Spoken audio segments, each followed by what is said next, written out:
हम इंसानों का नेचर है कि हम इंसानों को यकीन सिर्फ उस बात पर आता है, उन चीज़ों पर आता है जो हम अपनी आँखों से देखते हैं या फिर हमारी सोच हमें जितना समझाने की कोशिश करती है।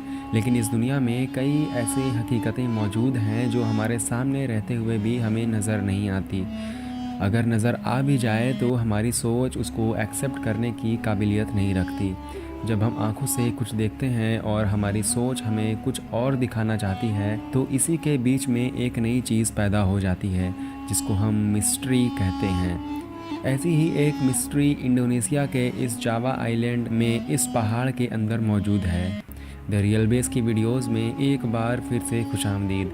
डियर, दूर से देखने पर यह किसी भी नॉर्मल पहाड़ की तरह दिखता है, लेकिन इसकी टॉप पर जाकर कुछ देखने को मिलता है वो किसी भी तरह नॉर्मल नहीं है। गुनुंग पादम के नाम से पहचाना जाने वाला इस पहाड़ पर हजारों की तादाद में ऐसे रिएक्टेंगल शेप के पत्थर बिखरे हुए हैं। ये पत्थर किसी भी एंगल से नेचुरल फॉर्मेशन नहीं लगते, बल्कि ऐसा मालूम होता है कि इनको इस खास शेप में काटा गया है।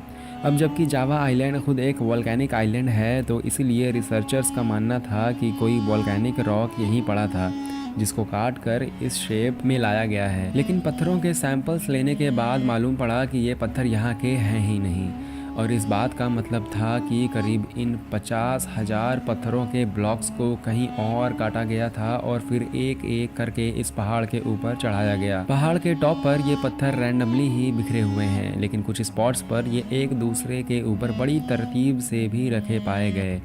और सिर्फ इतना ही नहीं, बल्कि बीच में गारा यानी सीमेंट जैसे मिक्सचर को भी डाला गया था।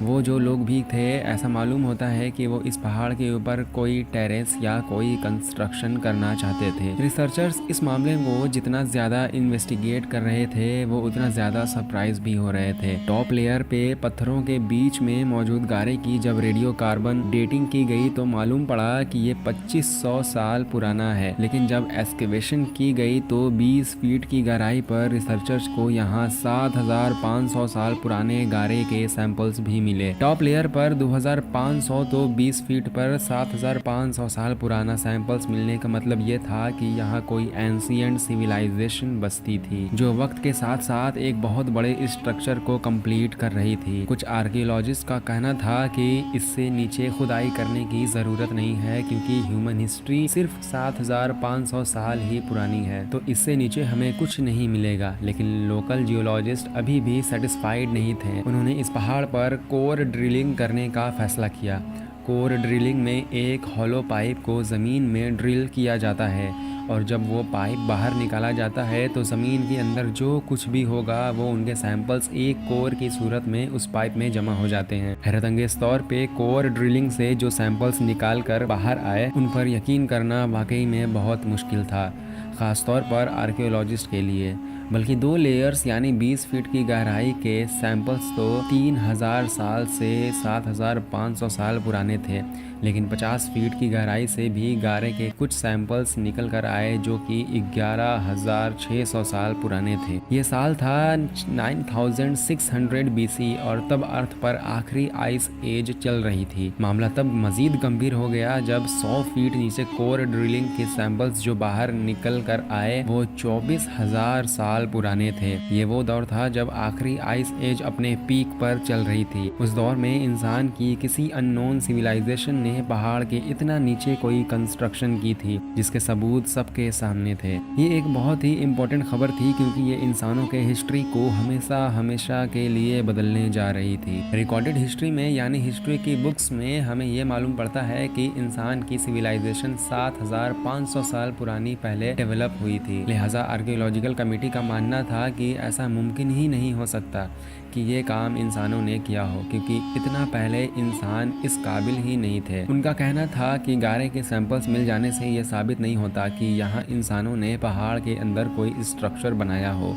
आर्कियोलॉजिस्ट को यकीन दिलाने के लिए कोई ठोस सबूत की ज़रूरत थी, जैसे कि ह्यूमन स्केलेटन या कोई पॉट या फिर कोई स्ट्रक्चर। दूसरी तरफ लोकल जियोलॉजिस्ट ने अपनी रिसर्च जारी रखी। उन्होंने पहाड़ पर जीपीआर और साइस्मिक टोमोग्राफी जैसी लेटेस्ट टेक्नोलॉजी की मदद से स्कैन करने का फैसला किया। इस स्कैन में रेडियो सिग्नल ज़मीन के अंदर भेजे जाते हैं। ये सिग्नल्स जब किसी मास से टकराते हैं तो इनकी स्पीड कम हो जाती है, और जब ये हॉलो स्पेस में ट्रैवल करते हैं तो इनकी स्पीड बढ़ जाती है। इन सिग्नल्स की स्पीड के ज़रिए ये पता लगवाया जाता है कि ज़मीन के नीचे हॉलो स्पेसेस हैं या नहीं, और अगर हैं तो उनकी शेप कैसी है।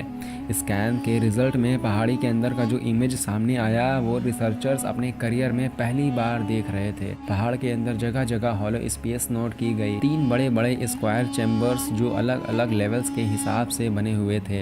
ये तीनों चैम्बर्स एक टनल नुमा पाथवे के जरिए एक दूसरे से कनेक्ट थी, जबकि सबसे ऊपर वाला चैम्बर पहाड़ की टॉप से कनेक्टेड था। इन तीनों चैम्बर्स की साइज़ भी एक दूसरे से काफ़ी मुख्तलिफ थी। सबसे ऊपर वाला चैम्बर छोटा, उसके बाद बड़ा चैम्बर और तीसरा वाला सबसे बड़ा चैम्बर था, और वो 100 फीट की गहराई में बनाया गया था। इस नई डिस्कवरी ने सबको हैरत अंगेज ही छोड़ दिया। हर कोई सिर्फ एक सवाल का जवाब तलाश कर रहा था कि 24,000 साल पहले लास्ट आइस एज में जब इंसान सिर्फ हंटर्स हुआ करते थे तब उन्होंने ये काम कैसे किया होगा। याद रहे कि ये बात आयरन, ब्रॉन्ज और स्टोन एज से भी काफ़ी ज़्यादा पुरानी है। जब ये major discovery mainstream media पर आई तो इंडोनेशियन गवर्नमेंट भी इसमें काफ़ी इंटरेस्ट लेने लगी और लोकल जियोलॉजिस्ट को गुनुंग पादंग पर एक्सकेवेशन करने की इजाज़त दे दी। प्रेसिडेंट ने यहाँ अपने लिए एक हेलीपैड भी बनवाया जहाँ वो खुद इस रिसर्च को मॉनिटर करने आया करते थे। लेकिन आर्कियोलॉजिकल कम्युनिटी ने इस पर काफ़ी प्रोटेस्ट रिकॉर्ड करवाए, क्योंकि वो अभी तक इस बात पर डटे थे कि गुनुंग पादंग पर जो कुछ भी है वो 7,500 साल से पुराना नहीं हो सकता। खैर, जैसे तैसे करके लोकल जियोलॉजिस्ट ने यहाँ एक्सकेवेशन स्टार्ट की, जिसके बाद एक एक करके नई डिस्कवरीज सामने आती गई। यहाँ से पॉटरीज, ज्वेलरीज, वेपन्स और कॉइन्स भी मिले जो 5500 बीसी में बनाए गए थे, जबकि रिकॉर्डेड हिस्ट्री में मॉडर्न साइंस का कहना था कि सबसे पुराना कॉइन 600 बीसी में बनाया गया था। गुनुंग पादंग से नई डिस्कवरीज का सिलसिला अभी चल ही रहा था कि 2014 में इंडोनेशियन प्रेसिडेंट चेंज हो गए। नए प्रेसिडेंट के सामने जब ये मामला आया तो उसने आर्कियोलॉजिकल कम्युनिटी का साथ दिया और फ़ौरन गुनुंग पादंग पर एक्सकेवेशन और रिसर्च बंद करवा दिए। अगर मोहनजोदाड़ो और एंशिएंट इजिप्शियन से भी बहुत पहले दुनिया में कोई सिविलाइजेशन रहती थी, हत्ता के लास्ट आइस एज से भी पहले वो कौन लोग थे जो जावा के इस आइलैंड पर क्या बनाना चाहते थे, और सबसे बढ़कर ये कि उनको आसमान खा गया या ज़मीन निकल गई। एक थ्योरी ये है कि ये एंशिएंट सिविलाइजेशन के लोग ये जगह छोड़ने पर मजबूर हो गए थे। इस थ्योरी में काफ़ी दम भी लगता है, क्योंकि आइस एज में समंदरों का लेवल आज के लेवल से 100 मीटर नीचे हुआ करता था। यानी ये जो आज हमें आइलैंड दिख रहा है ये पहले आइलैंड नहीं बल्कि एशिया का सब कॉन्टिनेंट हुआ करता था।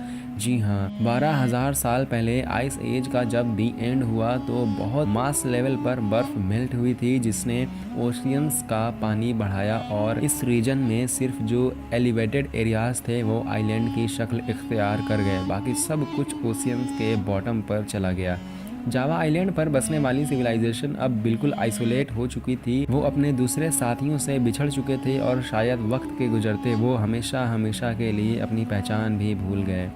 इस मिस्ट्री की असल कहानी क्या है, ये राज आज भी गुनुंग पादंग के अंदर दबा हुआ है।